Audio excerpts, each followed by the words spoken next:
அட்டகாசமான சுவையில் 4 விதமான முட்டை குருமா ரெசிபி தாங்க நம்ம இன்றைக்கி பார்க்க போகிறோம். இட்லி, தோசை, சப்பாத்தி, ரைஸ்னு எல்லாத்துக்குமே அல்டிமேட்டான டேஸ்ட்டில் இருக்கும். ஒவ்வொரு ரெசிப்பியும் ஒவ்வொரு டிஃப்ரெண்ட்டான டேஸ்ட்டில் ஸ்பைசியாகவும் க்ரீமியாகவும் சூப்பரான டேஸ்ட்டில் இருக்குங்க. வீட்டில் எல்லோரும் ரொம்ப விரும்பி சாப்பிடுவாங்க. வீடியோக்கு ஒரு லைக் கொடுத்துட்டு வீடியோ சேவ் பண்ணி வச்சுட்டு ட்ரை பண்ணி பாருங்கள். முதல்ல முட்டை குருமா ரெசிபி எப்படி செய்யுதுன்னு பார்க்கலாம். குக்கரில் 4 டீஸ்பூன் எண்ணெய் சேர்த்துக்கோங்க. எண்ணெய் காஞ்சதோ 2 துண்டு பட்டை, 4-5 கிராம்பு, 2 ஏலக்காய், 1/2 ஸ்பூன் அளவுக்கு சோம்பு சேர்த்துட்டு லேசாக இதை கலந்து விட்டுக்கோங்க. இப்போ இதில் 2 பெரிய சைஸ் வெங்காயத்தை நல்லா பொடியாக நறுக்கிட்டு சேர்த்துக்கோங்க. இது கூட 2 பச்சை மிளகாயும் சேர்த்துட்டு வெங்காயம் நல்லா நிறம் மாறி வர வரைக்கும் இது நல்லா வதக்கி விட்டுக்கோங்க.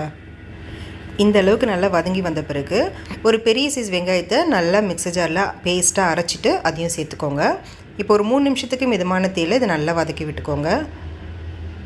நல்லா வதங்கி வந்த பிறகு 1/2 ஸ்பூன் அளவுக்கு இஞ்சி பூண்டு விழுது சேர்த்துட்டு பச்சை வாசனை போகிற வரைக்கும் இதை நல்லா வதக்கி விட்டுக்கோங்க.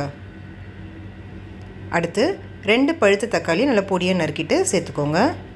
இப்போ இதையும் நல்லா வதக்கி விட்டுக்கலாம். தக்காளி நல்லா குழஞ்சி வரணும்னு அவசியம் கிடையாதுங்க. ஒரு 2 நிமிஷம் வதக்கி விட்டுட்டு 1 ஸ்பூன் அளவுக்கு உப்பு சேர்த்துட்டு நல்லா கலந்து விட்டுக்கோங்க. தக்காளி சீக்கிரமாக நல்லா வெந்து வரும். இப்போ கொஞ்சமாக புதினா, கொஞ்சம் கொத்தமல்லி சேர்த்துக்கோங்க. சேர்த்துட்டு இதையும் நல்லா கலந்து விட்டுக்கோங்க. இப்போ அடுத்ததாக மிக்ஸர் ஜாரில் ஒரு மசாலா அரைச்சிக்கலாம். ஒரு 1/4 கப் அளவுக்கு தேங்காய் சேர்த்துக்கோங்க. 1 ஸ்பூன் பொட்டுக்கடலை, 1/2 ஸ்பூன் மிளகு, 1/2 ஸ்பூன் கசகசா, கொஞ்சமாக தண்ணி சேர்த்து இது நல்லா ஃபைன் பேஸ்ட்டாக அரைச்சி எடுத்துக்கோங்க. இப்போ இதில் ஒரு 7-8 முந்திரி சேர்த்துருக்கேன். முந்திரி ஆப்ஷனல் தான், இருந்துச்சுன்னா சேர்த்து கொஞ்சம் தண்ணி சேர்த்து இது போல் நல்லா ஃபைன் பேஸ்ட்டாக அரைச்சிக்கோங்க. இப்போ வெங்காயம் தக்காளி எல்லாம் நல்லா வதங்கி வந்துடுச்சு. இதில் 1/2 டீஸ்பூன் மஞ்சள் தூள், 1 டீஸ்பூன் வெறும் மிளகாய் தூள், 1 டீஸ்பூன் மல்லித்தூள், 1 ஸ்பூன் அளவுக்கு சிக்கன் மசாலா தூள் சேர்த்துருக்கேன். உங்கள்கிட்ட சிக்கன் மசாலா தூள் இல்லைன்னா கரம் மசாலா கூட 1/2 ஸ்பூன் அளவுக்கு சேர்த்துட்டு கலந்து விட்டுக்கலாம். இப்போ நம்ம அரைச்சி வச்சுருக்க தேங்காய் பேஸ்ட்டை சேர்த்துக்கோங்க. இப்போ இதில் ஒரு கப் அளவுக்கு தண்ணி சேர்த்துக்கோங்க. சேர்த்துட்டு இப்போ இது நல்லா கலந்து விட்டுருங்க. இப்போ இது மீடியம் ஃப்ளேமில் வச்சுருங்க. ஒரு 5 நிமிஷத்துக்கு நல்லா கொதி வரட்டும். 5 நிமிஷம் நல்லா கொதி வந்த பிறகு ஸ்டவ்வை நல்லா ஃபுல் லோ ஃப்ளேமில் வச்சுடுங்க. இப்போது தேவையான அளவுக்கு முட்டைகளை ஊற்றிக்கோங்க. 4லேருந்து நான் 5 முட்டை வரைக்கும் யூஸ் பண்ணியிருக்கேன். இப்போ குக்கர் விசில் போட்டு மூடிடுங்க. முட்டை ஊற்றின பிறகு கலந்து விடக்கூடாது. 2 விசில் வந்த பிறகு ஸ்டவ் ஆஃப் பண்ணிவிடுங்க. ஸ்டீம் இறங்கின பிறகு பாருங்கள், செம்ம க்ரீமியான சூப்பரான முட்டை குருமா ரெடி. மிஸ் பண்ணாமல் ட்ரை பண்ணி பாருங்கள். செம்ம டேஸ்டியாக இருக்கும். சப்பாத்தி, ரைஸ்னு எல்லாத்துக்குமே சூப்பராக இருக்குங்க. அடுத்ததாக முட்டை குழம்பு ரெசிபி எப்படி செய்யுதுன்னு பார்க்கலாம். சப்பாத்தி, ரைஸ்க்கெலாம் செம்ம டேஸ்டியாக இருக்கும். என்னோடய ஃபேவரெட்டும் கூட. இதுக்கு நான் ஒரு 7 முட்டைகளை வேக வச்சுட்டு இது போல் கட் பண்ணி எடுத்து வச்சுருக்கேன். இப்போ மிக்ஸர் ஜாரில் 1 இன்ச் அளவுக்கு இஞ்சி சேர்த்துக்கோங்க. அடுத்து ஒரு 10 பல்லு பூண்டு சேர்த்துக்கோங்க. இது கூடவே ஒரு 2 பச்சை மிளகாயை சேர்த்துருக்கேன். கொஞ்சமாக புதினா, அதிகமாக சேர்த்துட வேண்டாம். அடுத்ததாக கொத்தமல்லி இது போல் தண்டுகளாக சேர்த்துக்கோங்க. இந்த ரெசிபிக்கு இது போல் சேர்த்திங்கன்னா நல்லாயிருக்கும். ஒரு பெரிய சைஸ் வெங்காயத்தை இது போல் நறுக்கிட்டு சேர்த்துக்கோங்க. அடுத்து ஒரு 7-8 முந்திரி சேர்த்துக்கோங்க. முந்திரி இல்லைன்னா கொஞ்சமாக தேங்காயும் சேர்த்துக்கலாம். இப்போ இதை நல்லா அரைச்சி எடுத்துக்கோங்க. இது போல் நல்லா ஸ்மூத் பேஸ்ட்டாக அரைச்சி தனியாக எடுத்து வச்சுக்கலாம். இப்போ கடாயில் எண்ணெய் சேர்த்துக்கோங்க. நான் ஒரு 3 டேபிள் ஸ்பூன் அளவுக்கு எண்ணெய் சேர்த்துருக்கேன். எண்ணெய் காஞ்சதும் 1/2 டீஸ்பூன் சோம்பு, 2 கொத்து கருவேப்பிலை சேர்த்துக்கோங்க. 2 பெரிய சைஸ் வெங்காயத்தை நல்லா பொடியாக நறுக்கிட்டு சேர்த்துக்கோங்க. இப்போ நல்லா வதக்கி விட்டுக்கோங்க. மிதமான தீயில் நல்லா வதக்கி விடுங்க. வெங்காயம் நல்லா நிறம் மாறி வரணும். இது போல் நல்லா கண்ணாடி பதத்துக்கு வரணும். இப்போ அடுத்ததாக தக்காளி சேர்த்துக்கலாம். 2 நல்ல பெரிய தக்காளி, பழுத்த தக்காளி எடுத்துக்கோங்க. நல்லா பொடியாக நறுக்கிட்டு சேர்த்துக்கோங்க. இப்போ இதையும் நல்லா வதக்கி விட்டுக்கோங்க. தக்காளி சீக்கிரமாக குழஞ்சி வர்றதுக்காக 1 ஸ்பூன் அளவுக்கு உப்பு சேர்த்துட்டு கலந்து விடுங்க. 2லேருந்து 3 நிமிஷத்துக்கு வதக்கி விட்டிங்கன்னா தக்காளி நல்லா குழஞ்சி இது போல் வெந்து வந்துடும். இப்போ அடுத்ததாக மசாலா எல்லாத்தையும் சேர்த்துக்கலாம். 1/2 டீஸ்பூன் கரம் மசாலா, 1/2 டீஸ்பூன் சீரகத்தூள், 1/2 டீஸ்பூன் மஞ்சள் தூள், 1 டீஸ்பூன் அளவுக்கு வெறும் மிளகாய் தூள், 1 teaspoon Kashmiri red chilli powder சேர்த்துருக்கேன். இது காரம் கொடுக்காதுங்க, கலர் ரொம்பவே நல்லாயிருக்கும்.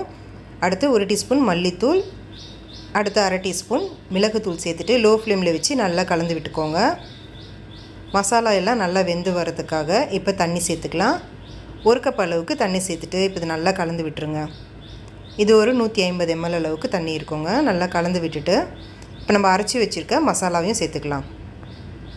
சேர்த்துட்டு இதையும் நல்லா கலந்து விட்டுருங்க. இப்போ இது ஒரு 5 நிமிஷத்துக்கு நல்லா கொதி வரணும். மசாலா எல்லாம் வெந்து வரட்டும். இப்போ 5 நிமிஷம் நல்லா கொதி வந்துடுச்சு.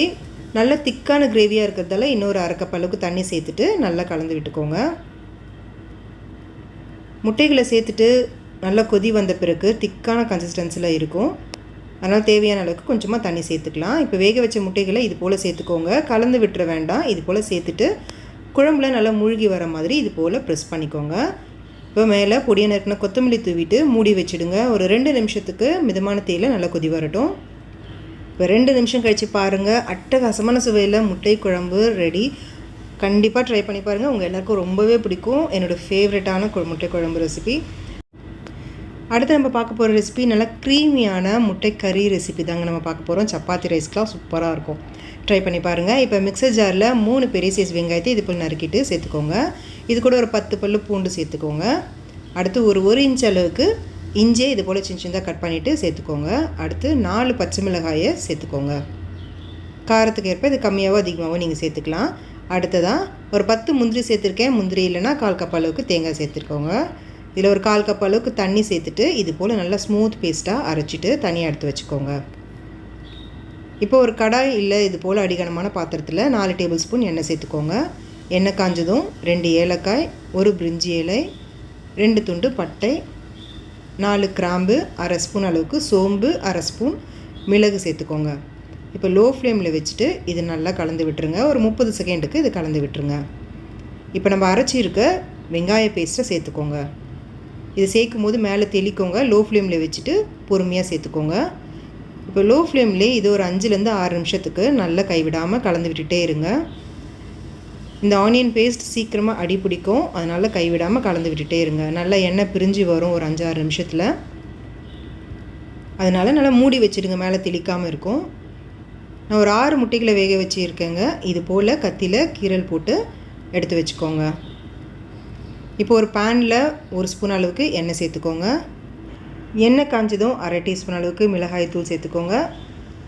1/4 டீஸ்பூன் உப்பு, 1/4 டீஸ்பூன் மஞ்சள் தூள் சேர்த்துட்டு லேசாக இதை கலந்து விட்டுருங்க. இப்போது வேக வச்சுருக்க முட்டைகளை சேர்த்துட்டு ஒரு 2 நிமிஷத்துக்கு இதை நல்லா கலந்து விட்டுருங்க. மீடியம் ஃப்ளேமில் வச்சு கலந்து விடுங்க. ரொம்ப நேரம் இதை வதக்கினீங்கன்னா ரப்பர் போல் ஆகிடும். 1லேருந்து 2 நிமிஷத்துக்கு மட்டும் இதை கலந்து விட்டுட்டு இது தனியாக எடுத்து வச்சுக்கோங்க. இப்போ ஒரு 6 நிமிஷம் போல் இது நல்லா கொதி வந்துடுச்சு. பாருங்கள், நல்லா எண்ணெய் பிரிஞ்சு சூப்பராக வெந்து வந்திருக்கு. இப்போ அடுத்ததாக இதில் தக்காளி சேர்த்துக்கலாம். ஒரு பெரிய சைஸ் தக்காளியை இது போல் பெருசாக கட் பண்ணிவிட்டு சேர்த்துக்கோங்க. சேர்த்துட்டு ஒரு 2லேருந்து 3 நிமிஷத்துக்கு இது நல்லா கலந்து விட்டுக்கலாம். தக்காளி குழஞ்சி வெந்து வரணும்னு அவசியம் கிடையாது. ஒரு 3 நிமிஷத்துக்கு இதை வதக்கி விட்டிங்கனாலே போதும்.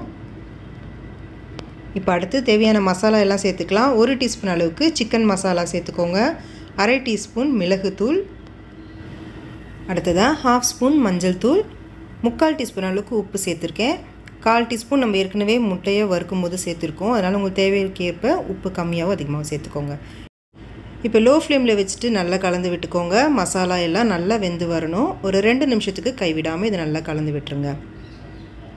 இப்போ அடுத்ததாக தயிர் சேர்த்துக்கோங்க. அரை கப் அளவுக்கு நல்லா ஃப்ரெஷ்ஷான தயிர், புளிப்பு எதுவும் இல்லாமல் ஃப்ரெஷ்ஷாக இருக்க தயிரை இது போல் நல்லா மிக்ஸ் பண்ணிவிட்டு சேர்த்துக்கோங்க. அப்போ தான் திப்பியாக இல்லாமல் நல்லா க்ரீமியான பதத்தில் நம்மளுக்கு இந்த கிரேவி கிடைக்கும்.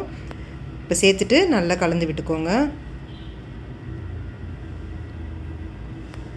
இப்போ தேவையான அளவுக்கு தண்ணி சேர்த்துக்கலாம். நான் ஒரு 150 ml அளவுக்கு தண்ணி சேர்த்துட்டு கலந்து விட்டுக்கிறேன். குழம்பு நல்லா கொதித்து வரும்போது நல்லா திக்கான பதத்துக்கு இது மாதிரி வரும். அடுத்ததாக 1 டீஸ்பூன் அளவுக்கு கசூரி மேத்தி சேர்த்துக்கோங்க. இது நல்ல வாசனையாக இருக்கும் இந்த கிரேவி. அடுத்து அரை கப் அளவுக்கு திக்கான தேங்காய் பால் சேர்த்துருக்கேன். முதல் பால் எடுப்போம் இல்லையா தேங்காய் பால், அந்த திக்கான தேங்காய் பால் சேர்த்துக்கோங்க. சேர்த்துட்டு இப்போ இது நல்லா கலந்து விட்டுருங்க. மூடி வச்சுட்டு ஒரு 3 நிமிஷத்துக்கு மிதமான தீயில நல்லா கொதி வரட்டும். இப்போ 3 நிமிஷம் கழித்து பாருங்கள், நல்ல கிரேவி திக்காக நல்லா சூப்பராக ரெடி ஆகிட்டுருக்கு. இப்போ லேசாக கலந்து விட்டுட்டு உப்பு சரியாக இருக்கான்னு பார்த்துக்கோங்க.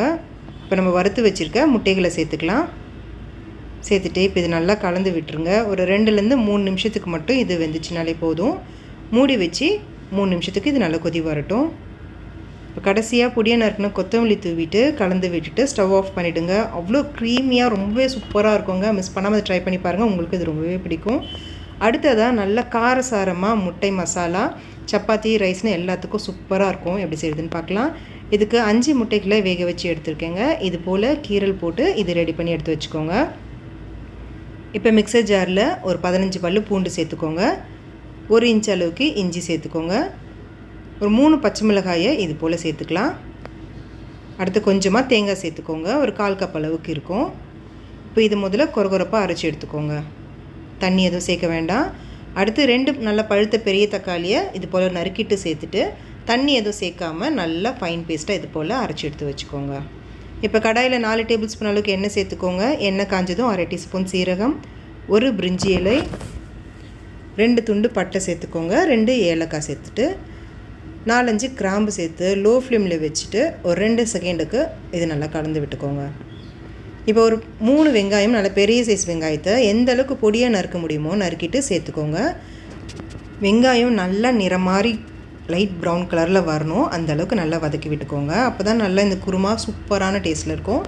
ஒரு வரமிளகாயை கிள்ளி சேர்த்துட்டு கலந்து விட்டுருங்க. அடுத்து அரைச்சி வச்சுருக்க மசாலா விழுதை சேர்த்துக்கோங்க. சேர்த்துட்டு பச்சை வாசனை போகிற வரைக்கும் ஒரு 3லேருந்து 4 நிமிஷத்துக்கு மிதமான தீயில் இது நல்லா வதக்கி விட்டுக்கோங்க.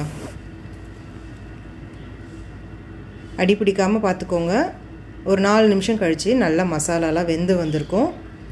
இப்போ இந்த ஸ்டேஜில் 1/2 டீஸ்பூன் மஞ்சள் தூள், 1 டீஸ்பூன் மல்லித்தூள், 1 டீஸ்பூன் வெறும் மிளகாய் தூள், 1/2 டீஸ்பூன் சீரகத்தூள், அடுத்து 3/4 டீஸ்பூன் உப்பு சேர்த்துட்டு இப்போ இது நல்லா கலந்து விடுங்க. லோ ஃப்ளேமில் வச்சுட்டு ஒரு 2 நிமிஷத்துக்கு கைவிடாமல் கலந்து விட்டுக்கோங்க. மசாலாலாம் சேர்த்த பிறகு லேசாக அடி பிடிக்க ஆரம்பிக்கும்.